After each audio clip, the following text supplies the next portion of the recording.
শায়ক, আপনি পড়েন এবার। পারিয়ার কথায় হেসে দেয় ঝুমুর। হারিকেনের টিমটিমে হলদেটে আলোয় গজদাঁত প্রদর্শন করা সেই হাসির দিকে অপলকভাবে তাকিয়ে থাকলো উপস্থিত প্রতিটা মানবী। আজকাল মেয়েরা তেমন লম্বা না হলেও খানবংশের প্রতিটা ছেলে মেয়ে অনেক লম্বা। লম্বা চিপচিপে গড়নের সাথে স্কিন টোনটা অসাধারণ লাগে ফারিয়ার কাছে। এর থেকেও অসাধারণ লাগে ঝুমুরকে।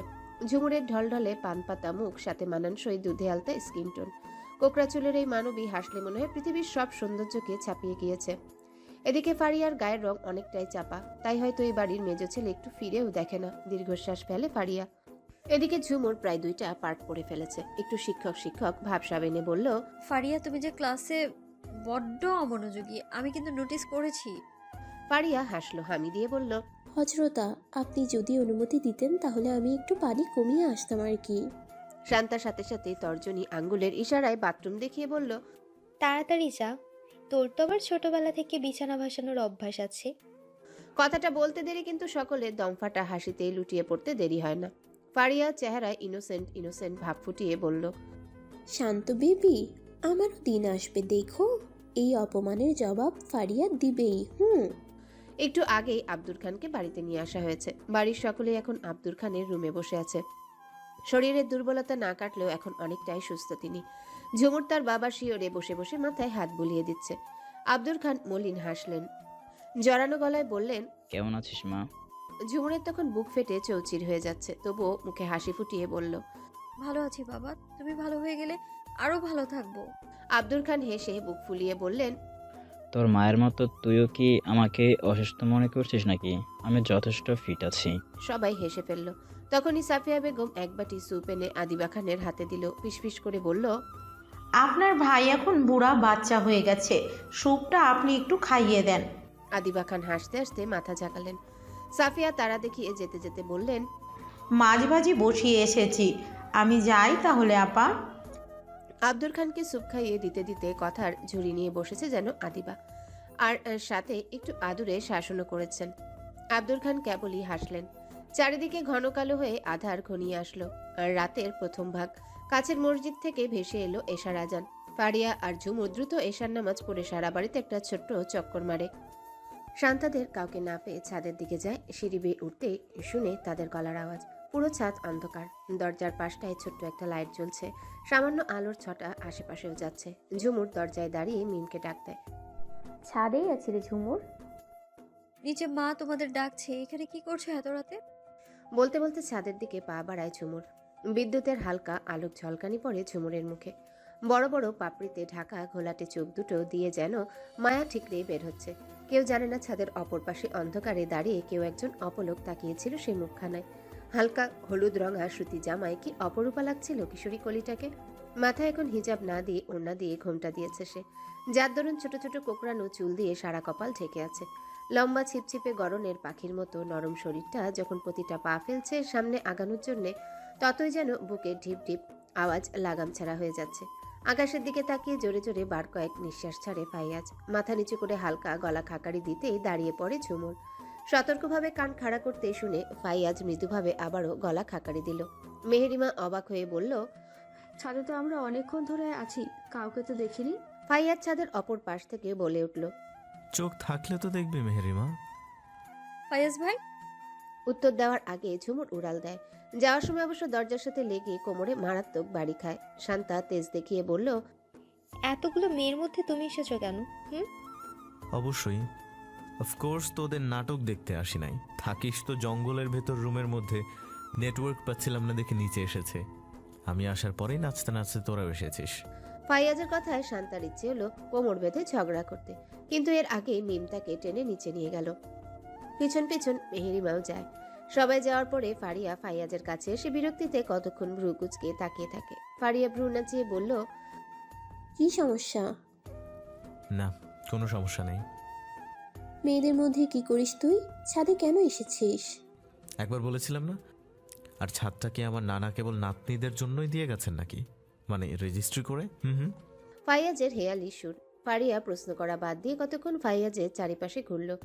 দৃষ্টি জুড়ে তার অস্থিরতা কি যেন মিলছে না। ফাইয়াজ দাঁতে কিরমিরিয়ে বলল, কি হলো? আষাঢ় মাসে যে কারো হৃদয়ে প্রেমের বসন্ত আছে জানা ছিল না। বলেই কিটকিটে হাসি দিল। ফাইয়াজ ফারিয়ার মুখের উপর খানিকটা ঝুঁকে ঠোঁট গোল করে ফু দিল তার মুখের উপর। ডান হাতে তর্জনী দিয়ে নিজের চশমাটা একটু ঠেলা দিয়ে বলল, আষাঢ় মাস হলো রোমান্টিক মাস, বসন্ত আসতেই পারে, স্বাভাবিক। বলেই সোজা হয়ে দাঁড়ায়। সামনের দিকে পা বাড়াতে নিতেই ফারিয়া অস্থির হয়ে জিজ্ঞাসা করে, কি সাংঘাতিক, কবে থেকে এসব? অনেক পেকে গেছো তুমি। বুদ্ধিগুলো ফাও কাজে না ব্যয় করে পড়াশোনার পেছনে লাগাও, কাজে দিবে। পরের কথাগুলো ফারিয়া শুনেছে কিনা বোঝা যাচ্ছে না, কারণ সেই বিস্ময়ে হতবাক। আন্দাজে ঢিল ছুড়ছিল, কিন্তু সেটা যে সত্যি হয়ে যাবে তা হয়তো ভাবেনি। অন্ধকার রুমে এক দৃষ্টিতে সিলিং ফ্যানের দিকে তাকিয়ে আছে ঝুমুর। খটখট করে ঘুরছে পাখাটি। ঝুমুরের এখন সংকটাপন্ন অবস্থা। মনের দুঃখে গৃহ সন্ন্যাসী হয়েছে সে। দরজা জানালা বন্ধ করে কারোর সাথে কথা না বলার কঠিন ব্রতে ব্রতী হয়েছে। যতদিন পর্যন্ত ফাইয়াজ ভাই এখান থেকে না যাবে ততদিন সে রুম থেকেই বের হবে না। ঝুমুর কিছুতেই বুঝেন একজন ডাক্তার কিভাবে তার হসপিটাল বাদ দিয়ে আজ 3 দিন ধরে নানার বাড়িতে পড়ে আছে। মিম বুবু ছাড়া কেউ তার সাথে তেমন দেখা দেয় না, পালিয়ে পালিয়ে বেড়ায় সবগুলো। তবুও কেন এই ভদ্রলোক বিদায় নিচ্ছে না সে কিছুতেই বুঝতে পারে না। ছোটবেলা থেকে ঝুমুর দেখেছে ফাইয়াজ অনেক শান্তশিষ্ট ভদ্র একটা ছেলে। পড়াশোনা বাদে ডানে বামে কিয়ামত হয়ে গেলেও তার খবর থাকে না। নানার বাড়িটা ফাইয়াজের কাছে একটা বিরক্তিকর জায়গা হিসেবে জানে ঝুমুর। জানার অবশ্য কারণ আছে। ফাইয়াজকে জোর করেও পুরো একদিন রাখা যায় না। যদি রাতে কোনোভাবে থেকে যায় তাহলে সকালে কাউকে কিছু না বলে বেরিয়ে যায়। তবে এবার ব্যাপারটা ভিন্ন। না না, আর ভুলেও এই ভদ্রলোকের সামনে যাওয়া যাবে না। এই নিয়ে দুইবার তার সাথে দেখা হয়ে গেছে ঝুমুরের। আর সেই দুইবারই কোমরের হাড্ডি ভেঙে এসেছে। মনে পড়তেই লজ্জায় বনবাসে চলে যেতে ইচ্ছা করছে তার। ফজরের পরপর ফাইয়াজ আর তার বাবা কুদ্দুস আহমেদ হাঁটতে বেরিয়েছে। এটা তাদের রোজকার রুটিন। কোথাও গেলেও এর হেরফের পছন্দ করে না কুদ্দুস আহমেদ। সাফিয়া আর আফিয়া তখন সকালের নাস্তা বানানোতে ব্যস্ত। পাশেই আদিবা খান চপিং বোর্ডে সবজি কাটছিল। কথায় কথায় শান্তার বিয়ের কথা উঠে। চুপসে যায় আফিয়া বেগমের মুখ। মেয়ে তার কিছুতেই বিয়ের জন্য রাজি হচ্ছে না। ভালো ভালো বনেদি ঘর থেকে সম্বন্ধ আসলেও সে রাজি না। দুঃখ ভরাক্রান্ত হৃদয় নিয়ে আদিবা খানকে সব বলেন আফিয়া। তাহলে কি ওকে বিয়ে দিতে হবে না? এটা কেমন কথা হলো? বয়স তো 22 ছাড়িয়ে যাচ্ছে। মেয়েকে কে বোঝাবে তা? 2 বোন একরকম হয়েছে। মিম তো কারোর সাথে তেমন মিশেই না, নিজের মন মর্জি মতো চলে। কিছু বললেই বলবে আমি মরে গেলে তোমরা খুশি, তাই না? আপনি বলেন আপা, এটা কেমন কথা? আদিবা খানকে চিন্তিত দেখালো। চট করে কোনো উত্তর দিতে পারলেন না তিনি। তবুও হাসি মুখে বললেন, ওদের সাথে আমি কথা বলে দেখব, তুই চিন্তা করিস না। সাফিয়া বেগম কোমল কণ্ঠে বললেন, আপা আর কয়েকটা দিন থেকে যান না। না রে, ছেলেটা কাল থেকে আবার হাসপাতালে যাবে। আসতে চাইছিল না, জোর করে নিয়ে এসেছি। আর তোর দুলাভাই আমি না থাকলে বাড়িতে যাবেই না, তা তো জানিসই। আফিয়া আর সাফিয়া মিটিমিটি হাসছে। দুলাভাই যে বউ ছাড়া কিচ্ছু বুঝে না তা তো সবাই জানে। আদিবা খান চায়ের কেতলি চুলা থেকে নামালেন। কিছু বলার জন্য চোখ তুলে তাকাতেই দেখলেন তাকে নিয়ে হাসা হচ্ছে। আদিবা খান ভ্রুকুচকে কিছুক্ষণ তাকিয়ে থেকে হতাশ গলায় বললেন, আমি আগে জানতাম তোরা 2 বোন আমার সংসারটা জ্বালিয়ে দিবি। বলেই হতাশ নিঃশ্বাস ছাড়ে। সাথে সাথে আফিয়া আর সাফিয়া হো হো করে হেসে ওঠে। আদিবা খান নিজের বাসায় এসেছেন আজ 4 দিন হয়ে গেছে। এর মধ্যে ফাইয়াজ আগের মতো আবারও ব্যস্ততার মধ্যে দিয়ে যাচ্ছে। কুদ্দুস আহমেদও নিজের মতো বই পড়ে সময় কাটাচ্ছে। ফারিয়া স্কুল আর তার বাগান বারান্দা নিয়ে ব্যস্ত। নামটা অবশ্য সে নিজেই রেখেছে। তাদের ফ্ল্যাটে রয়েছে সুবিশাল খোলা একটা বারান্দা। প্রতিটা রুম থেকে এখানে আসা যায়। বারান্দার একপাশে একটা দোলনা, মেঝেতে সবুজ কার্পেট বিছানো, যার চারিদিকে জুড়ে রয়েছে অসংখ্য ফুলের গাছের সমাহার। রাত নামলে ফেয়ারি লাইটের টিমটিমে আলোয় অসম্ভব সুন্দর লাগে এই বাগান বারান্দা। কুদ্দুস আহমেদ দোলনায় হেলান দিয়ে মনোযোগ সহকারে একটি বই পড়ছে। বিকাল গড়িয়ে এখন সন্ধ্যা নেমে এসেছে। ফাইয়াজ হন্তদন্ত হয়ে তার বাবার কাছে ছুটে এলো। কুদ্দুস আহমেদ বই থেকে একবার চোখ তুলে ফাইয়াজকে দেখলো, কিছু না বলে আবারও বইতে মনোনিবেশ করলো। বাবা, আমার তোমার সাথে একটু কথা আছে। বলে ফেলো। ফাইয়াজ লজ্জিত ভঙ্গিতে মাথা নিচু করলো। লাজুক লাজুক হাসছে সে। কুদ্দুস আহমেদ আর চোখে দেখলো ছেলে তার লজ্জা পাচ্ছে। কি হলো বলো? বাবা, আমার বয়স কত? 26 বছর 3 মাস 18 দিন। কি সাংঘাতিক! ঠিক সময় বিয়ে দিলে আমি এখন 2 বাচ্চার বাপ থাকতাম। আকস্মিক এই কথা শুনে কুদ্দুস আহমেদ আকাশ ভেঙে নিচে পড়ল যেন। হতভম্ব হয়ে ছেলের দিকে তাকিয়ে হাতের বইটা শব্দ করে বন্ধ করে দিল। দাঁতে দাঁত চেপে বলল, তোমার মতো গাধাকে কে বিয়ে করবে ফাজিল? আমি এত ইনোসেন্ট কিউট ভদ্র একটা ছেলে, তার উপর চর্ম বিশেষজ্ঞ ডাক্তার। খোঁজ খবর নিয়ে দেখো না, শুধু মেয়েরা হুমড়ি খেয়ে পড়বে। বলে একটা গর্বিত হাসি দিল ফাইয়াজ। কুদ্দুস আহমেদ আশ্চর্য হয়ে বলল, তোমাকে আমরা বিয়ে দিব না। এমন গাধাকে বিয়ে দিলে মানুষ বাড়িতে এসে কিলিয়ে যাবে। আমার বাবা মা কি গাধা নাকি যে বারবার গাধা গাধা করছো? হ্যাঁ, আশ্চর্য।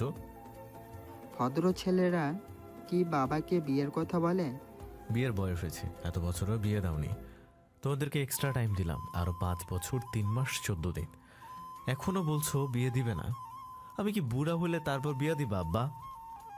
কুদ্দুস আহমেদ বাকরুদ্ধ। এই ছেলে বলে কি? বাবা, আমাদের রিটা আনতে আসছে না? আরে আম্মুর মামাতো বোনটা, ওর সাথে বান্ধবী, চিনছো?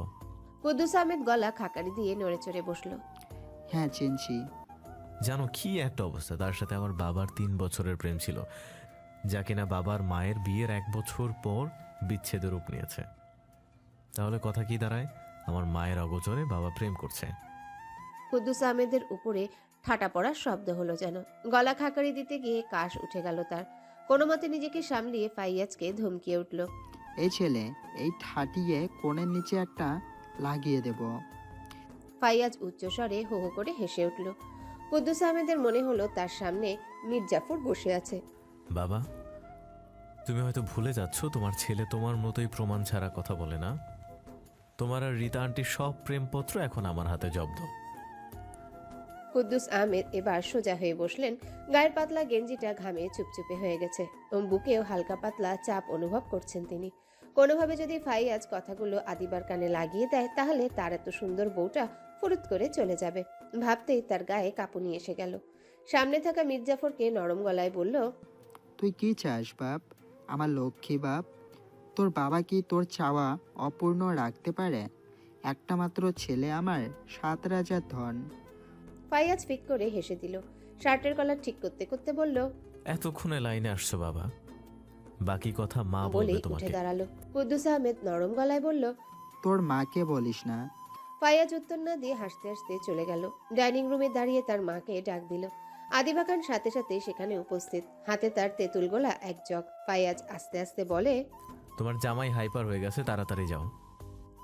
আদিবা খানের তেঁতুল গোলা দেখে কুদ্দুস আহমেদ ভ্রু খানিকটা কুচকে তাকিয়ে আছে।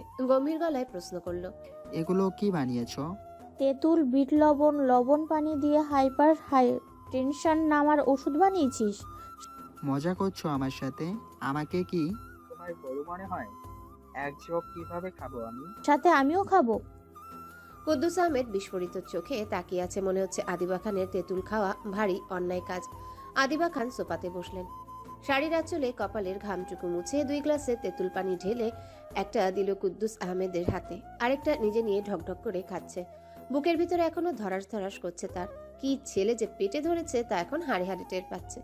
বিকালে তিনি আলমারিতে কাপড় ভাঁজ করে তুলে রাখছিলেন। ঠিক তখনই ফাইয়াজ তার রুমে যায়। পেছন থেকে জড়িয়ে ধরে বলল, আমার মা, তুমি জানো তোমার এই ছেলে তোমাকে কত ভালোবাসে। মনে মনে খুশি হলেও সন্দেহ লাগে আদিবা খানের কাছে। মনের ভেতর থেকে ভাঙা ক্যাসেট প্লে হয়ে বলছে, অতিভক্তি চোরের লক্ষণ। তিনি ফাইয়াজের হাত ছাড়িয়ে সামনে এনে বলল, আজ মায়ের প্রতি এত ভালোবাসা মতলব কি? ফাইয়াজ একটা হাসি দিয়ে বলল, হ্যাঁ, অনেক ব্রেইন তোমার, ঠিক বুঝে গেছো, মতলব ছাড়া আসি নাই। আদিবা খানের মনটা তখন ফাটা বেলুনের মতো চুপসে যায়। রাগী কণ্ঠে বললেন, তা কি মতলব শুনি একটু। ফাইয়াজ তার হাত ধরে নিয়ে খাটে বসিয়ে নিজে নিচে বসলো। আদিবা খানের কোলে মাথা রেখে বলল, মা, তোমার কি নাতিপুতি দেখার কোনো শখ জাগে না? আদিবা খান ভড়কে গেল। বিস্ফোরিত চোখে তাকিয়ে কঠিন গলায় বলল, এসব কি কথা ফায়াজ? আমার ছেলে মেয়েকে কি এখনো বিয়ে দিয়েছিস যে নাতিপুতির মুখ দেখবো? ফাইয়াজ নিরস মুখে চোখ তুলে কিছুক্ষণ চেয়ে থেকে বলল, বিয়ে দাও না কেন তাহলে? বিয়ের বয়স হোক আগে, এখনো নাক টিপলে দুধ বের হয়। ফাইয়াজ চোখ মুখ কুচকে বলল, ছি মা, আমি 26 বছরের বুড়া হয়ে গেছি। কয়দিন পরে তোমার ভাই বলবে ছেলে বুড়া হয়ে গেছে, মেয়েকে তার কাছে বিয়ে দিব না। আদিবা খান হতভম্ব, চোখ ছোট ছোট করে সন্দেহী গলায় বললেন, ভাই বলবে মানে? তুই কি শান্ত বা মিমকে নিয়ে কিছু ভাবছিস? আসলে মা, তোমার বুদ্ধি না অনেক কম। মানুষ বিরিয়ানি রেখে কি পান্তা ভাত নিয়ে ছুটে? তাহলে কি মেহেরিয়া? সবার নাম বলতে পারছো, ছোট জনের নাম বলতে পারলা না? আদিবা খান এবার বাকরুদ্ধ। কথা হারিয়ে বসে আছেন তিনি। দাঁতে দাঁত চেপে বলল, ও তোর থেকে কম হলেও 10 বছরের ছোট। আমি জীবনও তোর মামাকে বলবো না। ফাইয়াজ কয়েক সেকেন্ড থম মেরে বসেছিল। হাত দিয়ে চুল ব্রাশ ব্রাশ করতে করতে বলল, কয়দিন আগে যে তোমার বান্ধবীর মেয়ের বিয়ে হয়েছে, তখন বাবা তোমাকে 1300 টাকা দিয়েছে একটা ফিল্টার কিনে বিয়েতে দেওয়ার জন্য, কিন্তু তুমি করলে কি? কানের দুল দিলে বান্ধবীর মেয়েকে। এটা রহস্য কি? হুম হুম হুম আদিবা খানের কলিজায় পানি শুকিয়ে লাফালাফি করা শুরু করেছে। বুকের ভেতর ছলাৎ ছলাৎ শব্দ করছে। মাথার উপরের ফ্যানটা মনে হচ্ছে এক্ষুনি তার মাথায় ভেঙে পড়বে। সংকটাপন্ন অবস্থা তার। কতক্ষণ ঝিম ধরে থেকে মনে মনে কঠিন কিছু কথা প্রস্তুত করছিল।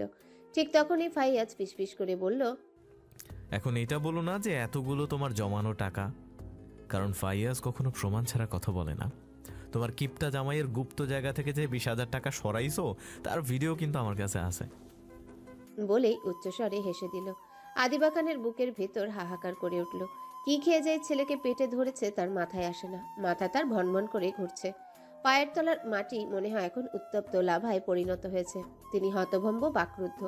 চুরি করতে গিয়ে ছেলের কাছে ধরা খাওয়া নিশ্চয়ই ভালো কথা নয়। লোকে ঠিকই বলে, 10 দিন চোরের 1 দিন গেরস্তের। তার খাট্টুস জামাইয়ের হাতের তলানি দিয়ে এক ফোঁটা পানিও পড়ে না। তিনি হতাশা ভরা এক দীর্ঘশ্বাস ছাড়ল।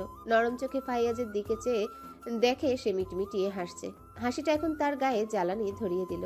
কিন্তু কিছু করার নাই, শত্রুকে বড় পিড়িটা দিতে হয়। মা, তুমি এমন হাসফাস করছো কেন? আশ্চর্য। বাপ, তোর কি পৃথিবীতে মেয়ের অভাব পড়ছে? বাচ্চা কাচ্চার দিকে নজর যায় কেন বলতো আমারে? ফাইয়াজ সোজা হয়ে বসলো, ক্ষীণস্বরে বলল, তোমার ভাতিজি তো অনেক লম্বা, বাচ্চা বাচ্চা লাগে না তো? তবু তার বয়স তো কম। তোমার হিটলার ভাই আধা বুইরা বাটা ধরে আনছিল, তবুও তো তারা রাজি ছিল। তুমি আর বাবা কথা বলে দেখো, আমি এত কিছু জানি না। বিয়ে করতে মন চাচ্ছে, বিয়ে করায় দাও আমার জাস্ট। নির্লজ্জের মতো নিজের বিয়ের কথা জানিয়ে ফাইয়াজ আর 1 সেকেন্ডও দাঁড়ায় না। কথাগুলো ভাবতে ভাবতে আদিবা খান আরেক গ্লাস তেঁতুল গোলা খায়। কুদ্দুস আহমেদ ব্যাককলের মতো তাকিয়ে তাকিয়ে দেখছে শুধু। তিনি বুঝে গেছেন মির্জাফরটা আদিবাকেও থ্রেট দিয়েছে, তবে জিজ্ঞাসা করতে পারছে না। আদিবা যদি ঘুরিয়ে প্রশ্ন করে তোমাকে কি বলেছে, তখন কি উত্তর দিবেন তিনি? এই ভয়ঙ্কর ঘটনা জীবনেও বলতে পারবেন না। দুজনার কেউ কাউকে প্রশ্ন করলো না, কেবল একজন আরেকজনের চোখের দিকে তাকিয়ে হতাশ হতাশ দীর্ঘশ্বাস ফেলছে। সন্ধ্যা পর্যন্ত বসে বসে দুজনা মিলে 1 জগ তেঁতুল গোলা শেষ করেছে। ঘামিয়ে টামিয়ে এখন কিছুটা স্বস্তি লাগছে। সূর্যরশ্মি আছড়ে পড়ছে যেন ধরণীর বুকে। চপল রোদ্দুরে ছটা ঝিকিমিকি করছে। বারান্দায় লাগানো বেলি ফুলের মাতাল করা ঘ্রাণে চারিপাশ মুখরিত। সারা রাত বৃষ্টি হয়ে এখন প্রকৃতি স্নিগ্ধ। মৃদুমন্দ হাওয়ায় শরীরে শিরশিরানি ধরিয়ে দেয়। সকাল 7:35। মেহেরিমা ঝুমুর বারান্দায় বসে কোরআন তেলাওয়াত করছে। ফজরের পর 2 বোন বারান্দায় সময় কাটাতে পছন্দ করে, সাথে প্রতিযোগিতা করে কোরআন তেলাওয়াত করে। দুইজনা মিলে একটা একটা করে 2টো ডেরি মিল্ক জমা করে নিল। যে যার আগে 1 পাড়া শেষ করতে পারবে, ডেরি মিল্ক 2টো তার। সময় ধরে পড়ার তারতিল ঠিক রেখে দুজন পড়ছে আর একজন আরেকজনকে বিরক্ত করছে। আজকে ঝুমুর মেহেরিমাকে বারবার খোঁচাচ্ছে। মেহেরিমা বিরক্তি চোখে কয়েকবার তাকালো। যখন দেখলো ঝুমুরের কোনো হেলদোল নেই, সে এই সুযোগে সামনে এগিয়ে যাচ্ছে, তখন মেহেরিমা রাগে বোম।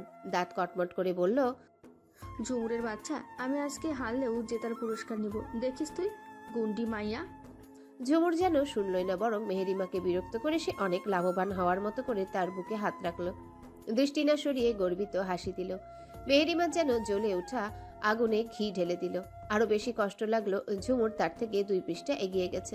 পারলে ঝুমুরের কোকড়ার চুলের কাউয়ার বাসা আম গাছের সাথে বেঁধে দেয়। পাড়া শেষ হতেই ঝুমুর এক হাতে বুকের সাথে কোরআন মিশিয়ে নিল, অপর হাতে ডেরি মিল্ক 2টা নিয়ে ভো দৌড়। মেহেরিমা হতাশ, বাকরুদ্ধ। ইচ্ছে করছে ফ্লোরে গড়িয়ে গড়িয়ে ভ্যা ভ্যা করে কাঁদতে। মনে মনে কিছু গালিগালাজ দিয়ে অশান্ত মনকে বুঝিয়ে উঠে গেল। সকাল সকালই বাড়ির পুরুষেরা কাজে বেরিয়ে যান।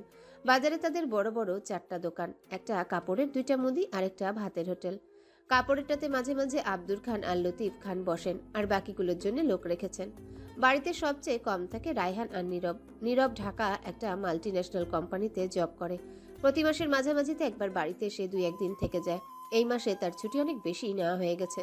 ঝুমুরের বিয়ে উপলক্ষে নিল 4 দিন। ঢাকা ফিরেও মন বসাতে না পেরে দাদাজান অসুস্থ বলে আবারও ছুটি নিয়ে বাড়িতে এসে হাজির। যদিও তাদের দাদা মারা যাওয়ার 20 বছর হয়ে গেছে, তাতে কি, তারা সব ভাই বোন এটা বলেই ছুটি নেয়। বাড়িতে একমাত্র অলস সময় কাটায় রায়হান। সারাদিন বাজারে বন্ধুদের আড্ডায় অথবা ঘরে বসে সময় পার করছে সে। 2 মাস পরে জার্মানি চলে যাবে। স্কলারশিপ পেয়েছে যে। বহু বছরের স্বপ্নের দেশের কথা ভাবলেই গায়ে কাটা দেয়। অবশেষে তা পূরণ হওয়ার পথে। মনের একটা গোপন ইচ্ছেও সাথে পূরণ হবে। খুব ইচ্ছে জার্মানির একটা ভোর তার শ্যামবতীকে নিয়ে দেখার। জানে না পূরণ হবে কিনা, তবে চেষ্টার তো ত্রুটি রাখা যাবে না। মনে পড়ে এক শ্যামাঙ্গিনীর মুখের মায়াবী আদল। বড় বড় দুটো চোখ মেলে যখন তাকায় তখন ইচ্ছে করে চোখ দুটোর মাঝেই হারিয়ে যেতে। রায়হানের বুক ভারী হয়ে আসে। চোখের সামনে ভেসে উঠে মিষ্টি একটা মুখ। হাসলো সে। অস্থির মন চাইল, ইস, প্রতিদিন যদি দেখতে পেত। আফিয়া আর সাফিয়া বেগম সকালের নাস্তা বানাচ্ছেন। সাফিয়া বেগম পরোটায় তেল দিল ভাজতে ভাজতে বলল, আপা, মেয়ে দুইটা তো আজকে মাদ্রাসা খোলা, যেভাবেই হোক যেতে হবেই। তুই মনে হয় চিন্তা করছিস। আল্লাহর ভরসায় মাদ্রাসায় গেলে কোনো সমস্যা হবে না, বরং সেখানে আরো ভালো থাকবে। ব্যাগ গুছিয়ে রেখেছিস? সাফিয়া বেগম চিন্তিত স্বরে জবাব দিল, হ্যাঁ, দুজনেরটাই গুছিয়ে রেখেছি। ভালো করেছিস। মগরিবের আগে মাদ্রাসায় গিয়ে পৌঁছতে হবে তাদের। তাদের কথার মাঝে ধুপধাপ পা ফেলে সিঁড়ি ভেঙে নেমে আসে ঝুমুর, মেহেরিমা। সারাদিন ঝগড়া লাগলেও একজন আরেকজনকে ছাড়া জিন্দা মরার মতো। মেহেরিমা 4 মাসের ছোট ঝুমুর। একসাথে বড় হয়েছে দুজন। কেউ দেখলে ভাববে এক আত্মা দুই দেহ। দুজনাই চঞ্চল, ছটফটে। তাও কোথায় যেন অনেকটাই পার্থক্য, আবার মনে হয় না অনেক মিল দুজনার। ঝুমুর ডাইনিং রুমে দাঁড়ালো, মেহেরিমার দিকে ফিরে বলল, হ্যালো বন্ধুরা, পরবর্তী পার্ট খুব তাড়াতাড়ি আসবে, তো সবাই অপেক্ষায় থাকো। আর চ্যানেলটি যারা এখনো সাবস্ক্রাইব করোনি তারা পরবর্তী পার্ট দেখার জন্য চ্যানেলটি সাবস্ক্রাইব করে রেখো। ধন্যবাদ সবাইকে, আমাদের সাথেই থেকো।